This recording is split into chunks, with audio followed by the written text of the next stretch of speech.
Hai everyone, welcome to Om Brewok Story. Semoga kalian sehat selalu dan diberikan rezeki yang berkah ya. Kali ini Om akan membahas alur cerita film action keluaran tahun 2024 yang berjudul Mission Chapter 1. Film ini mengisahkan mantan polisi hebat yang sedang berjuang untuk mengobati anaknya yang sedang sekarat di rumah sakit Inggris. Naasnya, dia malah dijebak dan malah masuk penjara paling berbahaya di sana. Yang lebih bangkainya lagi, penjara itu malah dibajak oleh teroris internasional. Bisakah dia menyelamatkan nyawa anaknya dan bisakah dia bertahan di penjara itu? Sebelumnya sorry ya, suara Om lagi agak serak nih. Maklum, lagi masuk angin. Nggak usah pakai lama deh, langsung aja bumper Om Brewok Story.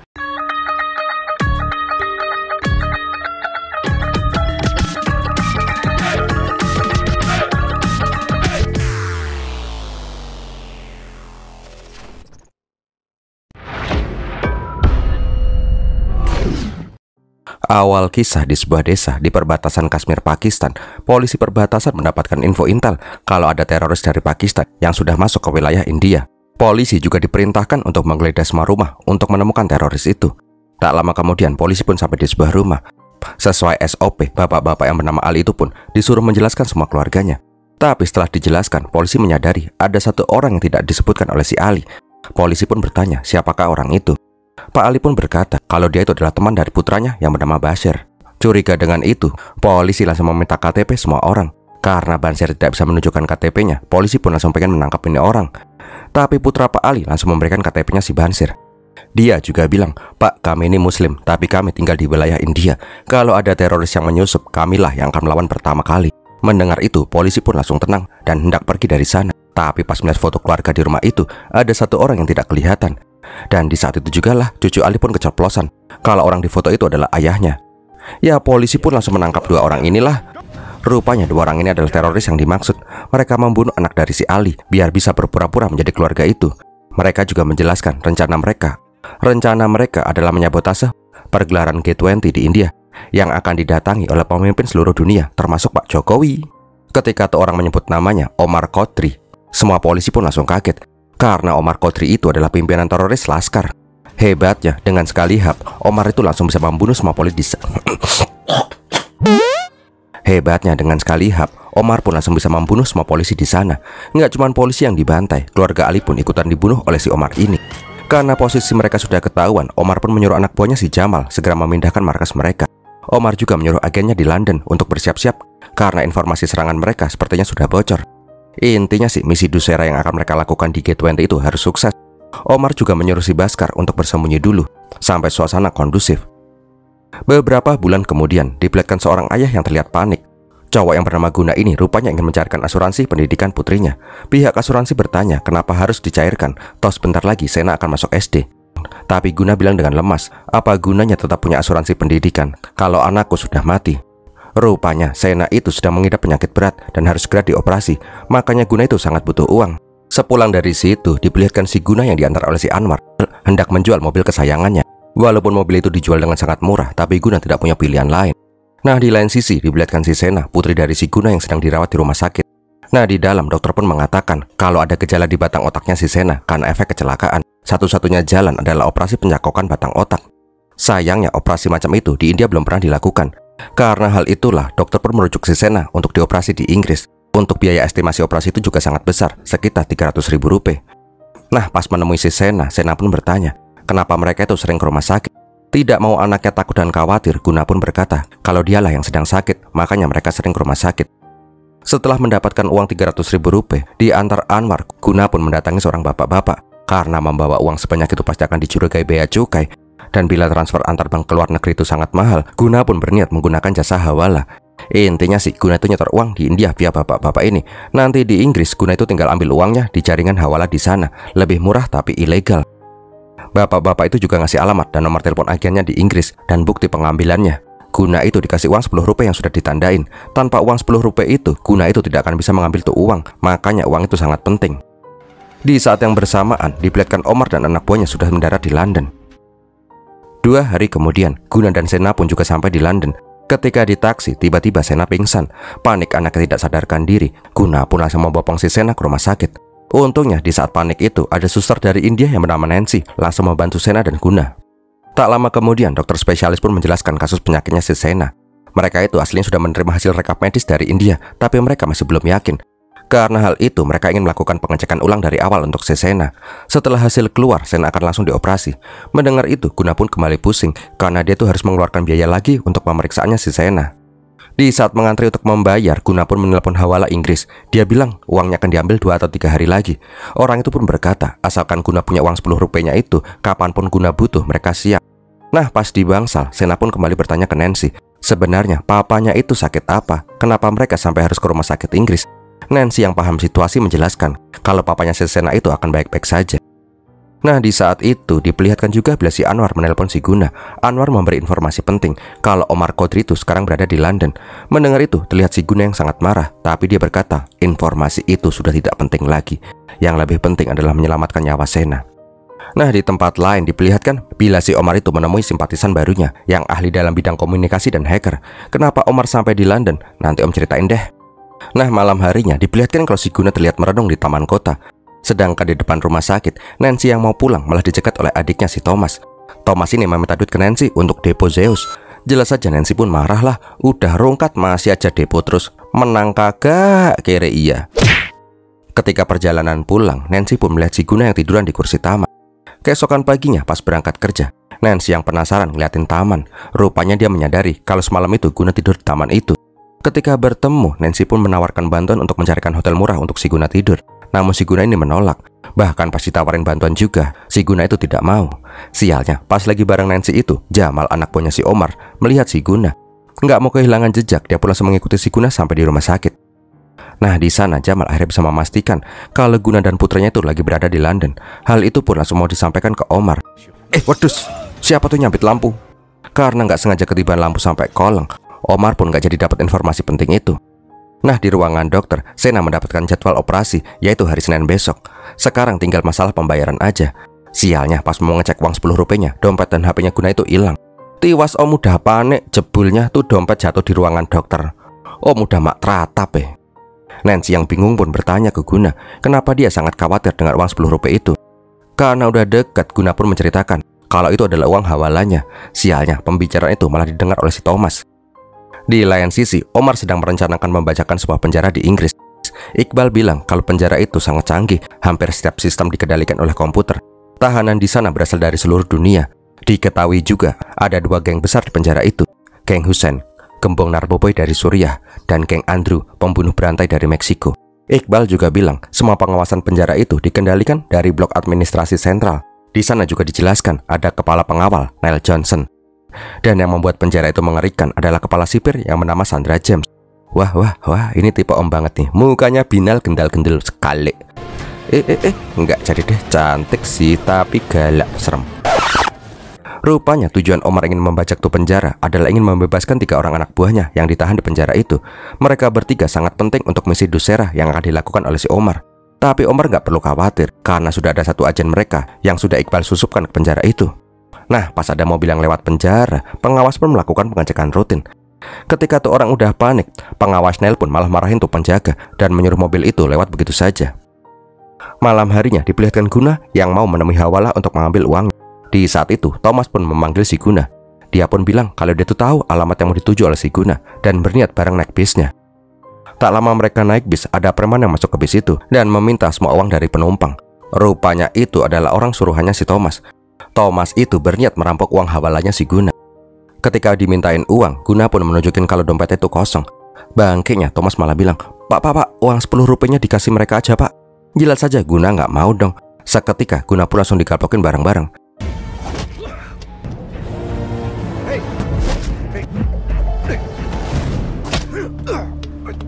Ngerasa sudah keterlaluan, Guna pun mengeluarkan sosok aslinya. Dia pun langsung menghajar para preman itu sampai tulung-tulung.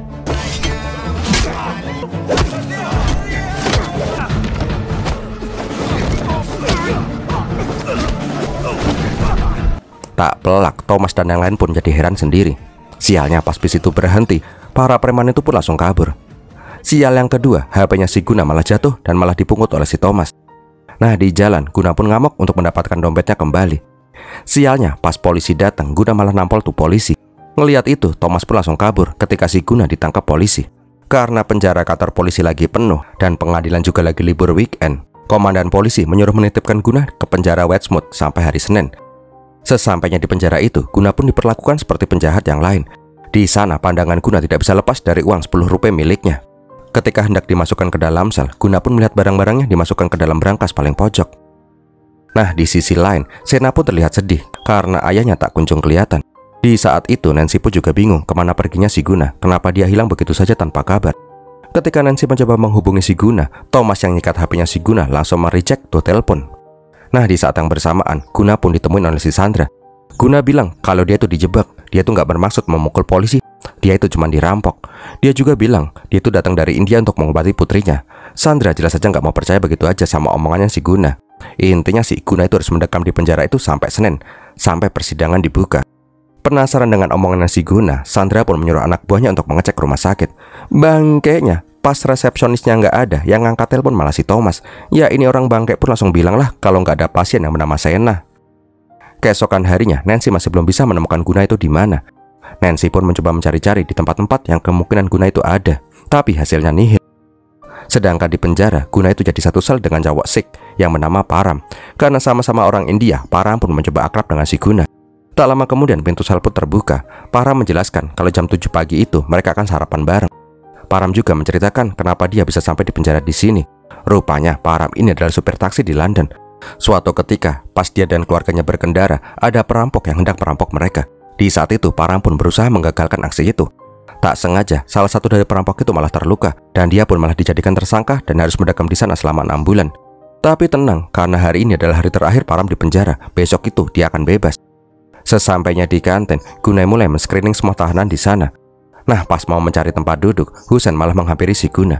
Biasalah, ketua geng penjara kalau ada anak baru bawaannya pengen show off mulu. Ketika tuh roti mau dibuang, Husain pun kembali nggak terima. Untungnya si Param itu berhasil membuat Guna tenang. Kalau sampai Guna berbuat masalah di penjara ini, maka Guna akan dapat hukuman yang lebih berat. Sialnya, pas mau keluar, Guna itu malah diincar sama gengnya si Husain. Seorang diri, Guna pun digablokin rame-rame. Di saat itu, Guna pun menahan diri habis-habisan. Jangan sampai dia malah nggak bisa ketemu lagi sama si Sena. Tapi untungnya, para sipir penjara pun memisahkan mereka. Setelah kejadian itu, Guna pun menceritakan kisahnya kepada Param. Mendengar kisahnya si Guna, Param pun menjadi iba. Dia bilang kalau dia itu bisa membantu uang 100.000 rupiah, tapi kalau 300.000 rupiah dia tidak sanggup. Guna jelas saja menolak niat baiknya si Param. Namun dia punya ide, karena sudah mempercayai si Param dan si Param juga besok bebas. Guna ini berniat nitipin uang 10 rupiahnya ke Param, agar si Param ini bisa mengambil uang hawalanya untuk biaya operasinya si Sena. Di lain ruangan diperlihatkan si Nel yang ingin berbicara empat mata dengan si Sandra. Rupanya Nel yang sudah ngebet banget sama bosnya ini berniat melamar si Sandra. Tapi walaupun mereka udah dekat, Sandra itu masih belum bisa menerima lamarannya si Nel. Di kala itu, Guna malah menerobos masuk ke ruangannya si Sandra. Sialnya, suasana yang lagi romantis-romantisnya itu malah dikacaukan gara-gara si Guna. Ya ini Pak De Bule pun langsung ngamuk lah. Udah ditolak, tengsin lagi. Karena hal itu juga lah, Guna pun malah dimasukkan ke sel tertutup. Nah, di lain sisi, pihak rumah sakit pun mulai menanyakan apakah Guna sudah membayar biaya operasi itu atau belum. Kalau uang itu belum disetorkan, maka operasi terancam tidak akan bisa dilakukan. Nancy pun mencoba sekuat tenaga untuk meyakinkan rumah sakit agar operasi itu bisa tetap lanjut. Malam harinya diperlihatkan ada sebuah bus yang mendekati penjara Westwood. Rupanya itu adalah bis teroris. Nah, di sana juga Nel dikabarin sama si Omar kalau misi akan segera dimulai. Sialnya, pas rencana udah dipersiapkan dengan sangat matang, Sandra yang seharusnya udah pulang malah masih lembur di kantornya. Mengetahui akan ada rencana kudeta di penjara itu, Nel pun menyuruh Sandra untuk segera pulang. Tapi pas mau cabut, para sipir yang lain pun menyadari kalau sinyal HP mereka itu mendadak hilang. Curiga dengan itu, Sandra pun mencoba mengecek situasi. Dan benar aja, nggak cuma sinyal HP yang hilang, koneksi keluar dari penjara itu pun juga lumpuh total. Tahu ada masalah, Sandra mencoba membunyikan alarm siaga, tapi alarm itu tidak mau bekerja. Nah, di sisi lain, anak buahnya si Omar mulai melumpuhkan penjaga di menara pengawas. Setelah itu, sistem keamanan penjara pun dihack, sehingga pintu sel tahanan pun semua langsung terbuka. Dengan membajak toa penjara, Omar pun bilang ke seluruh tahanan di sana kalau penjara itu sudah dilumpuhkan dan sekarang adalah saatnya untuk mereka untuk kabur. Mendengar itu, semua penjahat kelas kakap pun langsung bersemangat dan mencoba kabur berjamaah. Sipir penjara yang mencoba menghadang pun tidak bisa berbuat banyak karena mereka itu kalah jumlah. Melihat kerusuhan ini, Guna pun bingung harus gimana. Karena suasana semakin barbar, Sandra pun mencoba mengambil senjata, tapi sialnya gudang senjata malah terkunci otomatis. Nah, di luar, Guna dan Param pun heran dengan situasi ini. Melihat kesempatan, Guna pun langsung berlari menuju ruang penyimpanan untuk mengambil uang 10 rupiahnya. Setelah mendapatkan uang itu, Guna pun menyerahkannya ke Param. Tapi Parah menolak karena dia itu tidak yakin bisa bertahan di kekacauan ini. Melihat semua orang pada kabur, Guna pun langsung mengambil uang itu. Parah pun mencoba mencegah si Guna untuk kabur. Kalau aja Guna nekat kabur, maka hukuman Guna akan jadi jauh lebih lama. Dari ruang kendali, Sandra melihat para tahanan yang membuat menara hidup di pagar penjara. Ketika Guna mau ikut-ikutan kabur, dia mendengar suara dari si Omar yang bilang kalau listrik di kawat berduri itu sudah dimatikan. Mengenali suara si Omar, Guna pun terlihat kesal. Tapi tak lama kemudian, Guna pun langsung memanjat tuh menara manusia. Om kirain dia tuh mau kabur. Rupanya dia itu malah menggagalkan pelarian para napi itu. Kejadian itu pun dilihat secara langsung oleh si Sandra yang heran kenapa Guna melakukan ini. Setelah itu, Guna pun langsung masuk ke ruangan listrik. Si Guna ini malah menyalakan kembali listrik penjara yang sempat mati. Nggak mau membuang waktu, Guna pun langsung menemui si Sandra dan meminta blueprint penjara. Neil yang mencoba melarang langsung kejengkang ditendang sama si Guna. Guna langsung bilang, mereka tuh nggak punya waktu lebih lama lagi. Dia harus segera melihat blueprint penjara. Sandra jelas saja bingung. Nah, ketika udah mendapatkan blueprint itu, Guna pun langsung meng-screening. Guna itu menjelaskan kalau kerusuhan ini hanyalah pengalian saja. Dari 274 napi yang di penjara itu, ada 3 orang yang nggak kelihatan. Dari blueprint penjara itu, Guna pun sadar satu-satunya jalan untuk kabur adalah lewat saluran pembuangan. Dan benar apa yang dibilang sama si Guna. Ada 3 orang yang sudah menyusuri saluran pembuangan. Ketiga orang itu adalah si Aslam, Masud, dan si Jalil. Dan mereka itu adalah anak buahnya si Omar. Karena Sandra masih aja bawel, Guna pun menceritakan pas pertama kali dia sampai di penjara, dia melihat ada 3 orang yang sepatunya terkena lumpur merah, sedangkan napi yang lain tidak. Itu berarti mereka sedang menggali tanah untuk kabur. Nggak mau membuang waktu, Guna pun langsung mendatangi saluran pembuangan itu. Ngelihat ada pipa air, si Guna ini bisa-bisanya kepikiran untuk ngambil tuh rantai dan mencoba membengkokkan tuh pipa gede. Udah kayak Samson aja nih orang ya. Tujuannya adalah membanjiri saluran pembuangan dengan air bah. Hebatnya, cara itu pun berhasil. 3 orang itu pun langsung hanyut kayak cucian basah. Nggak cuman itu sih ya, satu persatu Guna pun nangkap itu napi-napi kayak mancing belut. Sialnya, orang ketiga malah nggak kelihatan. Nah, di sana Guna pun ikutan nyemplung untuk menangkap tuh orang. Di sisi lain, Omar pun mengawasi dari kejauhan. Dia heran kenapa 3 anak buahnya tuh belum kelihatan juga. Namun dia langsung kaget pas ngeliat ada air yang nyembur dari gorong-gorong. Di sini dia pun sadar kalau rencana itu telah gagal. Singkat cerita, 3 orang itu pun berhasil ditangkap. Ketika si Omar melihat CCTV ruang kendali, dia menyadari kalau 3 anak buahnya itu udah ketangkap lagi. Omar pun langsung membajak siaran di sana. Melihat si Omar, Sandra pun bilang kalau rencananya itu tidak akan berjalan lancar karena James pun pasti udah menuju ke penjara itu. Omar langsung berkata, "Hai kepala sipir, urusan ini tidak ada hubungannya denganmu. Aku cuma mau 3 anak buahku itu, atau kau akan menanggung lagi kepedihan yang lebih besar." Sandra jelas saja bingung karena dia tuh nggak pernah tahu Omar itu siapa. Rupanya si Omar itu nggak berbicara dengan si Sandra, melainkan ke Guna. Jeng, sebenarnya si Guna itu siapa sih ya? Guna pun langsung bilang kalau dia tidak akan membiarkan rencana Omar ini berjalan dengan lancar. Itu adalah janjinya sebagai kepala penjara. Melihat itu, anak buahnya Omar pun bertanya, siapakah orang itu, kenapa Omar mengenal dirinya. So, kita flashback beberapa bulan yang lalu yuk. Diperlihatkan sebuah penjara di Tamil, India. Di saat itu ada sipir yang menyuruh para tahanan untuk bangun untuk upacara bendera. Namun para napi di sana kelihatan malas-malasan. Tapi pas ada inspektur polisi yang datang ke sana, semua napi pun langsung pada berlarian menuju lapangan. Rupanya Guna adalah kepala sipir di penjara itu yang terkenal sangat tegas dan kejam. Ketika upacara itu, Guna pun langsung sadar kalau ada satu napi yang tidak kelihatan. Ternyata benar apa yang dia bilang, salah satu napi mencoba melarikan diri. Gak lama kemudian, dia pun langsung digantung-gantung sama si Guna. Rupanya orang itu adalah si Banser, anak buah Omar di awal film. Tahu anak buahnya ditahan sama si Guna, Omar pun menelpon si Guna dari Pakistan. Intinya sih Omar ingin si Banser ini dibebaskan, kalau enggak Guna akan menerima akibatnya. Namun Guna nggak peduli dan langsung matiin tuh telepon ngaco. Curiga siapa itu Banser, Guna pun mencoba mengulik lebih jauh. Tapi walaupun digebukin dan disiksa, Banser itu tetap aja tutup mulut. Karena penasaran, Guna memanggil tim ahli interogasi. Setelah dikasih obat jujur, Banser pun cerita tentang semuanya. Kalau dia adalah teroris laskar bawahan Omar Kodri. Tugasnya adalah koordinator peledakan bom di 3 kota besar pada saat gelaran G20 mendatang.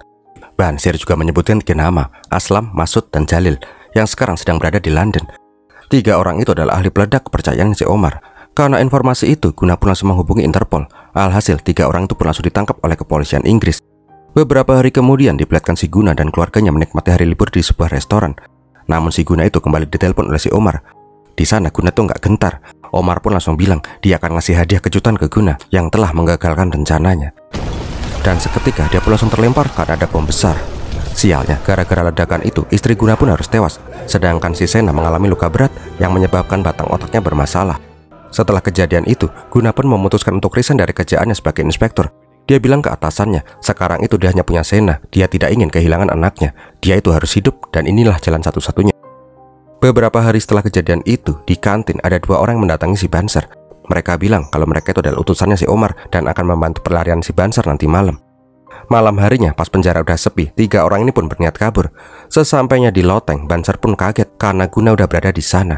Rupanya 2 orang tadi itu adalah polisi yang sedang menyamar atas perintahnya si Guna. Melihat itu, Banser pun mengancam kalau Omar itu pasti tidak akan tinggal diam. Guna pun bilang, aku telah mengundurkan diri. Gimana bisa Omar bisa tahu aku berbuat apa? Tapi nggak pakai lama kemudian, Omar pun langsung menelpon si Guna. Kok pas bener ya?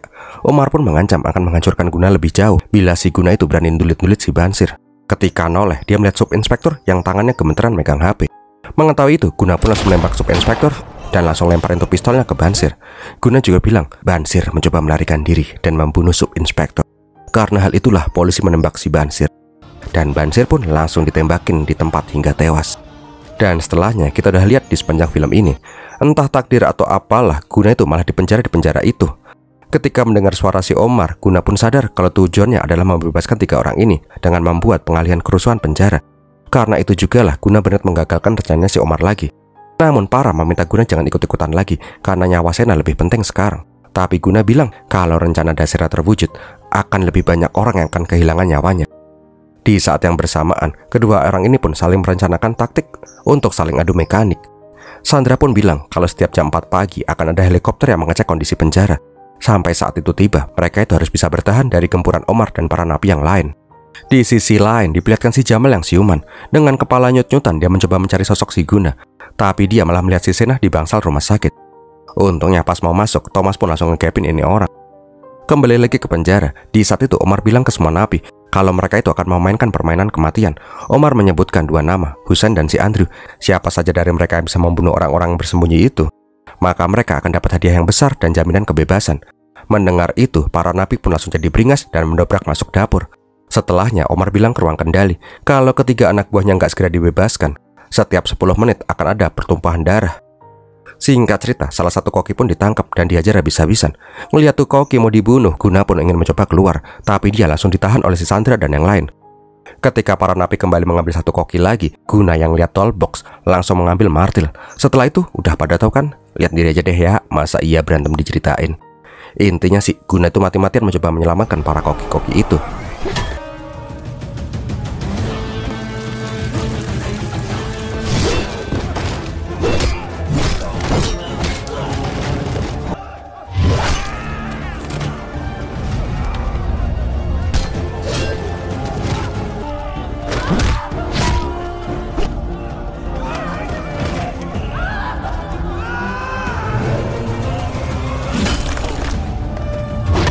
Sialnya, Guna yang kalah jumlah malah hampir digebukin rame-rame. Melihat itu, Parang pun juga ikutan keluar dan membantu si Guna. Singkat ceritanya, mereka pun berhasil membawa para koki itu masuk ke dalam dapur. Terkunci di sana dan tidak ada jalan keluar lagi, Guna pun harus memutar otak. Pertama-tama, semua kamera di sana dimatikan oleh si Param. Selang beberapa waktu, Guna pun keluar dengan kepala ditutupin plastik. Ini apa lagi Toyo? Film India emang di luar nurul kok ya. Rupanya mereka berencana untuk membuat para napi beringas itu di sana ngap-ngapan dengan menebarkan bon cabe sebanyak-banyaknya. Di saat napi-napi itu kelilipan bon cabe, mereka semua pun langsung berlarian ke bangsal ruang kendali. Untungnya cara itu pun berhasil. Di saat lagi kesel-keselnya, Jamal berhasil menelpon si Omar. Dia laporan kalau kemarin dia ngeliat si Guna di London. Udah basi bos, ini orang lagi mainan bon cabe di penjara. Tapi seketika Omar pun langsung sumringah pas Jamal bilang putrinya si Guna berada di rumah sakit. Bangkeknya, pembicaraan itu malah didengar oleh si Thomas. Ini orang katrok pun gak menyia-nyiakan kesempatan. Dia ingin menawarkan bantuan untuk mengambil si Sena, tentu aja dengan bayaran. Aku mau 1000 pound sterling. Wis, gak usah kakean ngomong, tak kasih 10.000 pound sterling, tuh anak culek. Ya si Guna pun langsung gak gila. Kembali lagi ke penjara. Saat itu para napi pun semakin beringas. Tahu mereka tidak akan bertahan kalau pintu itu sampai jebol. Guna pun bertanya, apakah di sini ada senjata? Sandra pun menunjukkan gudang senjata yang terkunci. Nggak hilang ide, Guna pun malah ngutek-ngutek speaker di sana. Ini apa meneh Toyo? Ngambil magnet dari speaker. Oh, ini baru masuk akal. Dengan magnet speaker itu, Guna pun berhasil mengambil tuh senjata. Nggak lama kemudian, Guna pun membuka pintu. Ngelihat Guna yang cuma tangan kosong, para napi pun langsung pengen menyerang. Tapi bohong, di belakangnya itu loh ya bos, ada mbak-mbak muka binal yang bawa senjata. Ya para napi ini pun langsung kocar-kacir lah. Di saat para napi itu kabur, Guna dan Param pun langsung mengunci mereka di bangsal masing-masing. Di saat yang bersamaan, Thomas pun mulai menjalankan misinya, yaitu mengambil si Sena. Karena yang menjaga Sena adalah si Nancy, dia menyuruh temannya untuk bilang ke Nancy kalau dokter memanggil si Nancy. Di saat itulah Thomas pun bilang ke Sena kalau ayahnya lagi nunggu di luar. Anak bocil dibilangin gitu, ya Sena pun langsung nurut lah. Setelah memastikan Sena udah di tangan, Omar pun langsung dikabarin. Setelah itu, Omar pun bilang ke Guna kalau 3 anak buahnya tidak dibebaskan segera, maka si Sena akan mati. Guna jelas saja nggak percaya, tapi pas di video call sama si Sena, Guna pun langsung lemes. Namun di sana, Guna pun bilang, penawaranmu aku tolak. Sandra pun heran kalau gini Sena bisa mati. Tapi Guna bilang, ketika dia tidak melihat ketakutan di mataku, putriku pasti akan aman. Nah, pas si Jamal mau membawa si Sena ke Omar, Sena itu ternyata udah hilang kabur. Ini anak pinter pun bersembunyi di sebuah gudang. Ketika Jamal mencari, Sena pun langsung melepaskan jarum infusnya dan nyolok tuh mata. Nah, di penjara tiba-tiba Sinel berteriak keras. Pas di saat Ronin, 3 orang bangka itu pun berhasil meloloskan diri. Sialnya si Guna itu malah kepancing sama si Masud. Sedangkan 2 orang yang lain malah mencoba merebut senjatanya Sandra.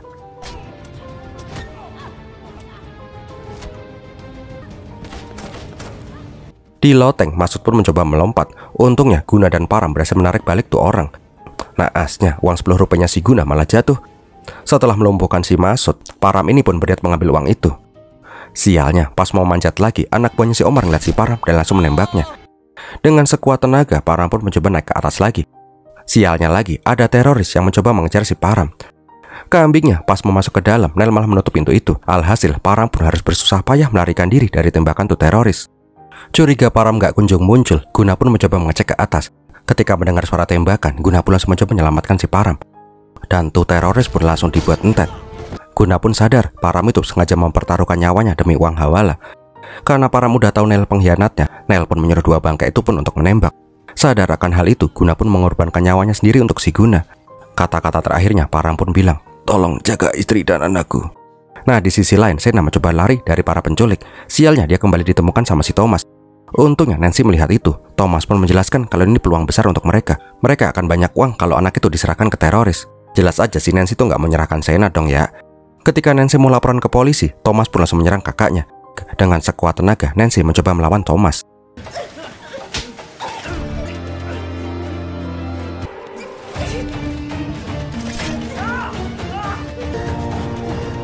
Mutar sote, moncrot gak tuh kepala. Setelah itu, Nancy pun langsung lari keluar. Lihat ada ambulans. Mereka pun bersembunyi di ambulans itu. Di saat yang bersamaan, Omar menyuruh anak buahnya untuk segera merapat. Soal Sena mah pikir belakangan aja. Tapi ngeheknya, kebetulan film India banget. 2 bangka itu pun malah mencuri ambulans yang ada Nancy dan Senanya. Bisa gitu ya?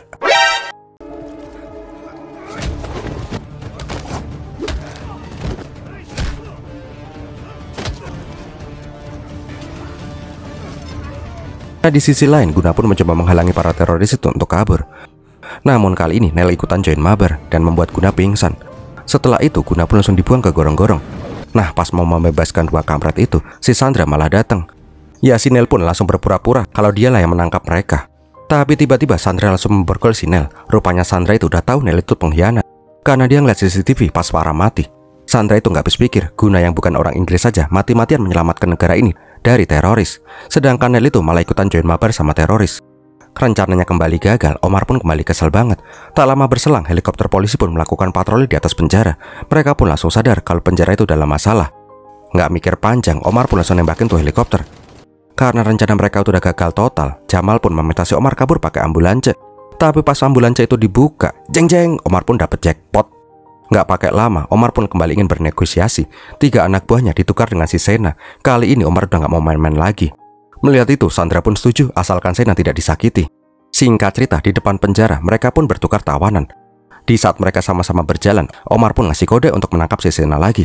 Kembali diculik, Sena pun berteriak, "Ayah!"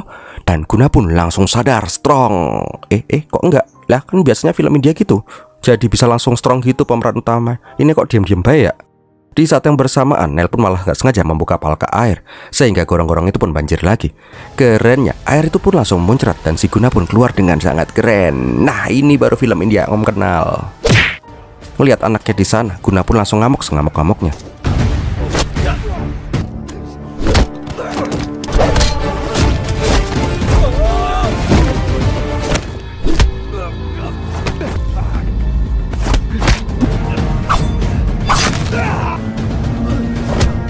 Ketika si Omar yang babak belur mau mengambil pistolnya, Sena pun langsung menendang tuh pistol sampai kecemplung got.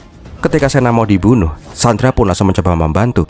Namun naasnya, Sandra malah harus ketusuk cakar Wolverine. Untungnya Guna datang tepat waktu.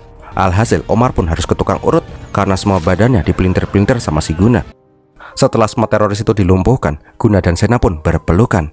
Dan filmnya pun berakhir. Bentar, enak aja ceritanya kok gantung gini kayak kutang simbok-simbok. Ya ada yang nyempil dikit lah.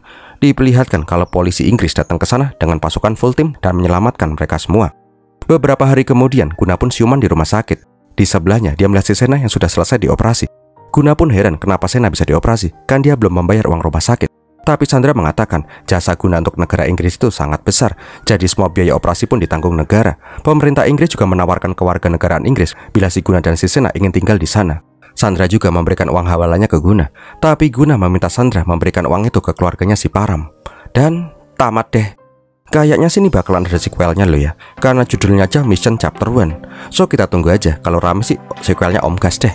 Gimana film ini sob? Semoga menghibur ya. Kalau kalian suka silahkan like, komen, dan share. Jangan lupa subscribe. Kalau ada yang mau support Om bisa dengan super thanks ya. Terima kasih sudah nonton sampai di detik ini. Om Brox pamit dulu dan Birmilatin.